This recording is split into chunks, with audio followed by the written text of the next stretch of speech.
जरा सोचो तुम्हें जेल में 500 करोड़ का सोना मिल जाए, लेकिन इतना सोना जेल से बाहर कैसे आएगा ये तो कहानी सुनकर ही पता चलेगा। कहानी की शुरुआत होती है जोंग नाम के एक राइटर से जो फिल्मों की कहानियां लिखता था। जोंग अपने प्रोड्यूसर से मिलने एक कसिनो में गया जहां प्रोड्यूसर किसी दूसरे राइटर को पीट रहा था क्योंकि उसने समय पर कहानी पूरी नहीं लिखी थी। इधर जोंग की कहानी भी अब तक अधूरी थी, इसीलिए उसने प्रोड्यूसर से 1 महीने की मोहलत मांगी, पर प्रोड्यूसर ने सिर्फ 4 दिन का समय देकर कहा कि अगर 4 दिन में पूरी कहानी नहीं मिली ना तो मेरे सारे पैसे वापस कर दियो। जोंग ने घर जाते ही काम शुरू कर दिया, पर वो कुछ भी ढंग का नहीं लिख पा रहा था। तभी उसे अपने दादा का भेजा हुआ एक बॉक्स दिखाई दिया। उसमें एक खत था जिसे पढ़ते पढ़ते जोंग को नींद आ गई और अपने सपने में उसने देखा कि उसके दादा उसे उसके पूर्वजों की कहानी सुना रहे थे। उन्होंने बताया कि उनके पुश्तैनी घर के नीचे करोड़ों का सोना दबा हुआ है, लेकिन फिर सरकार ने उस घर को तोड़कर वहाँ जेल बना दी थी। तभी अचानक जोंग की आंख खुल गई और उसे एहसास हुआ कि सपने की हर एक बात बिल्कुल सच्ची थी, क्योंकि उस बक्से के अंदर से एक नक्शा निकला जो बिल्कुल जेल के नक्शे से मिलता था। अब जोंग ने सोच लिया कि वो कुछ भी करके अपने पुश्तैनी सोने को हासिल करके रहेगा। अब वो बस इस गरीबी की जिंदगी से बाहर निकलना चाहता था।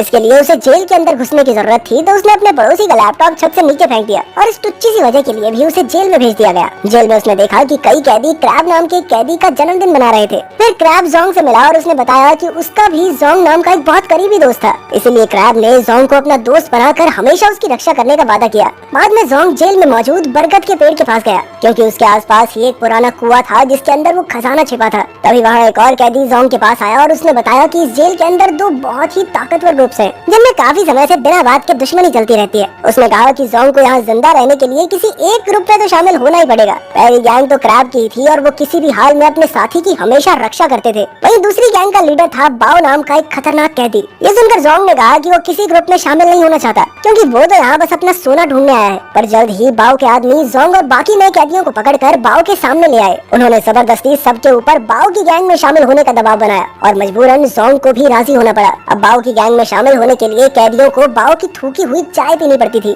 जब जोंग की चाय पीने की बारी आई तो अचानक क्रैब और उसके आदमी जोंग को बचाने आ गए। क्रैब ने कहा कि जोंग मेरे कमरे में रहता है, इसीलिए वो मेरी गैंग का हिस्सा हुआ। ये देखकर बाओ गुस्से से तिलमिला उठा और उसने जोंग की जिंदगी बर्बाद करने का फैसला कर लिया। फिर अगले दिन बाओ ने जबरदस्ती जोंग को कॉकरोचेस वाला दलिया खाने पर मजबूर किया, पर ये सब क्रैब ने देख लिया और अचानक दोनों गैंग्स के बीच जबरदस्त लड़ाई शुरू हो गई। खैर अगले दिन जोंग को साफ सफाई का काम मिला और मौके का फायदा उठाकर उसने पुराना कुआं खोजने की कोशिश की, जिसके आसपास खजाना छिपा हुआ था, लेकिन बहुत कोशिशों के बाद भी वो नाकामयाब रहा। अब सुरंग खोजते खोजते वो लाइब्रेरी तक आ पहुंचा, पर बदकिस्मती से बाओ भी यहाँ था और उसके आदमियों ने जोंग को बुरी तरह पीटा। फिर शाम को क्रैब ने बाओ से पूछा कि जोंग की ड्यूटी खत्म होने के बाद भी वो अपने कमरे में क्यों नहीं लौटा था। क्रैब को शक था कि बाओ ने जोंग को नुकसान पहुंचाया होगा। इस बार बाओ ने कहा कि वो जानता है कि जोंग कहाँ है, और ये बताने से पहले क्रैब को बाओ की थूकी हुई चाय पीनी होगी। ना चाहते हुए भी क्रैब को उसकी बात माननी पड़ी और अंत में बाओ ने उसे बताया कि जोंग कूड़ेदान में पड़ा है। जोंग कूड़ेदान में अपनी आखिरी सांसें गिन रहा था कि ऐन वक्त पर क्रैब ने जोंग की जान बचाई।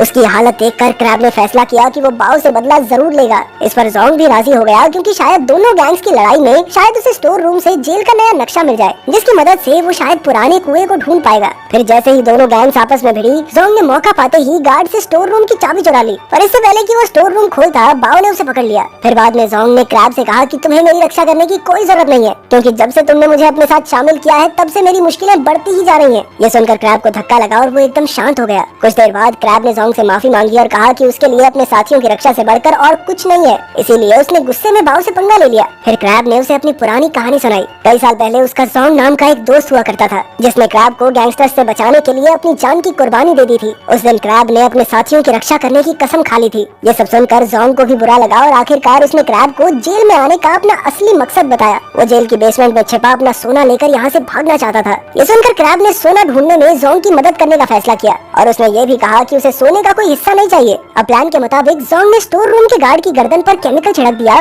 जिससे उसे एलर्जी हो जाए। इसी वजह से उसे तुरंत मेडिकल रूम ले जाया गया। मौका देखकर जोंग ने उसकी यूनिफॉर्म चुरा लिया और गार्ड का भेष बनाकर स्टोर रूम में घुस गया। वहाँ उसे जेल का नया नक्शा मिला, जिसके मुताबिक पुराना कुआं लॉन्ड्री रूम में था। इसके बाद जोंग और क्रैब पुराने कुएं तक पहुँच तो गए, पर अब उनके सामने एक दीवार थी। उन्हें यकीन था कि सोना इसी दीवार के पीछे होगा। जल्द ही उन्होंने हथौड़े मार मार कर दीवार तोड़ डाली। फिर जोंग सोने की तलाश में तुरंत अंदर घुसा, पर काफी देर घूमने के बाद भी उसे सोना कहीं दिखाई नहीं दिया। अंत में उन्हें दीवार में एक सुंदर लकड़ी दिखाई दी। जोंग अब तक हिम्मत हार चुका था, इसीलिए उन्होंने वापस लौटने का फैसला किया और जाते जाते क्रैब ने वो लकड़ी निकाल ली। मगर उस लकड़ी को निकालते ही उनके सामने सोने के 100 टुकड़े आ गए, जिनकी कीमत 500 करोड़ से भी ज्यादा थी। जोंग ने कुछ बार्स क्रैब को दिए, पर उसने इनकार करते हुए कहा कि इस पर उसका कोई हक नहीं है। इसके बाद उन्होंने कपड़े ले जाने वाली मशीन के साथ इन बार्स को जेल से बाहर निकालने का फैसला किया। यह मशीन 22 तारीख को जेल से बाहर एक वेयर हाउस में जाने वाली थी और इसी दिन जोंग जेल से रिहा भी होने वाला था। अब उनका प्लान एकदम तैयार था और क्रैब काफी खुश था क्योंकि सोने की मदद से जोंग अपना कर्ज उतार कर फिल्में बनाने का अपना सपना पूरा कर सकता है। क्रैब का साफ दिल देखकर जोंग ने बाहर जाकर उसके साथ एक रेस्टोरेंट खोलने का वादा किया,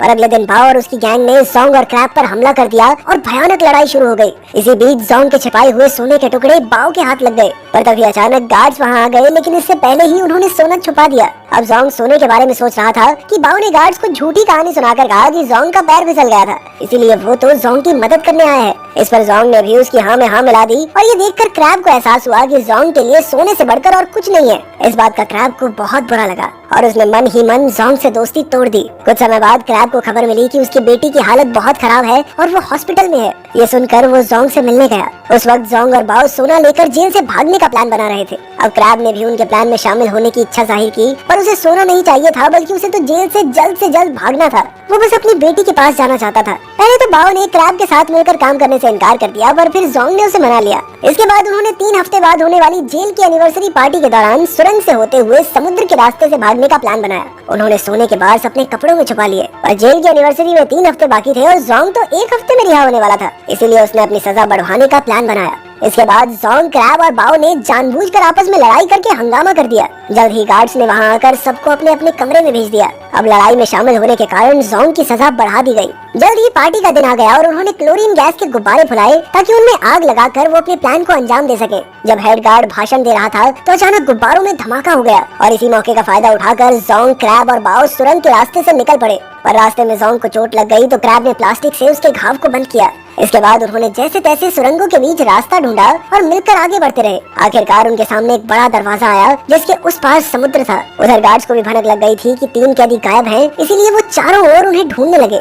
इधर उन तीनों ने अपने बनाए बॉम्ब से धमाका करके दरवाजे को उड़ा दिया और समुद्र में कूदकर भागने को तैयार हो गए। नीचे बाओ के आदमियों की कश्ती उनका इंतजार कर रही थी। उसी समय बाओ ने अपना चाकू निकाला क्योंकि वो क्रैब और जोंग को मारकर सारा सोना हथियाना चाहता था। बाओ ने क्रैब पर वार किया पर जोंग बीच में आ गया और फिर तीनों में लड़ाई शुरू हो गई। अंत में जोंग ने बाओ से कहा कि तुम सारा सोना ले जाओ मगर हमें जिंदा छोड़ दो, मगर बाओ क्रैब को समुद्र में फेंकना चाहता था। उसने क्रैब को धक्का दे दिया, पर खुशकिस्मती से क्रैब ने एक रस्सी पकड़ ली जिसका दूसरा हिस्सा जोंग ने पकड़ा हुआ था। अब बाओ दोनों की मजबूरी पर हंस रहा था, पर अचानक मौका पाकर क्रैब ने बाओ को ही समुद्र में फेंक दिया। फिर जोंग ने पूरे जी जान से क्रैब को ऊपर खींचने की कोशिश की और तब उसे एहसास होता है कि क्रैब ने शुरुआत से लेकर अब तक एक सच्चे दोस्त की तरह हमेशा उसका साथ दिया था। आखिरकार उसकी कोशिश कामयाब रही और उसने क्रैब को ऊपर खींच ही लिया। तभी उन्हें ढूंढते हुए गार्ड्स भी वहां पहुंचे। उन्हें देखते ही जोंग और क्रैब ने खुद को उनके हवाले कर दिया। फिर कुछ दिन बाद क्रैब को खबर मिली कि उसकी बेटी की सर्जरी कामयाब रही और अब वो बिल्कुल ठीक है। जल्द ही उसे गार्ड्स के साथ अपनी बेटी से मिलने की इजाजत भी मिल गई। इधर जोंग को पता चला कि जो सोना समुद्र में गिरकर खो गया था वो मिल गया है और अब जोंग ही उसका सच्चा हकदार है। आखिरकार जोंग का करोड़पति बनने का सपना पूरा हो गया और अब वो क्रैब के साथ मिलकर एक रेस्टोरेंट खोलेगा। भले ही सोने को ढूंढने के लिए उसे इतनी मुश्किलों का सामना करना पड़ा हो, पर इसी कारण उसे क्रैब के रूप में एक सच्चा दोस्त मिल गया था। अगर वीडियो पसंद आई तो लाइक कर देना, चैनल को सब्सक्राइब कर देना। मिलते हैं अगली वीडियो।